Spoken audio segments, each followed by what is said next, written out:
அஸ்ஸலாமு அலைக்கும். இன்றைக்கி நம்ம மக்ரோனியை வச்சு ஈஸியான டின்னர் ரெசிபி செய்ய போகிறோம். பேனில் தேவையான அளவு எண்ணெய், 5-6 பல்லு பூண்டு பொடிசாக நறுக்கி சேர்த்துக்கலாம். கட் பண்ண வெஜிடபிளையும் சேர்த்துக்குவோம். வெங்காயம், தக்காளி, கேப்சிகம், பீன்ஸ், கேரட் இதெல்லாம் கொஞ்சம் கொஞ்சம்.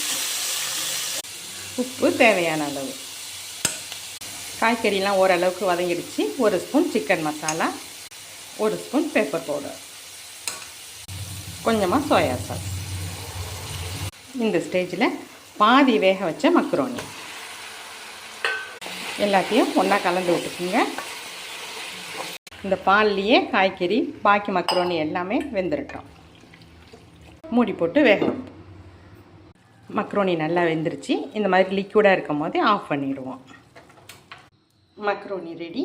நீங்களும் ட்ரை பண்ணுங்கள். தேங்க்யூ.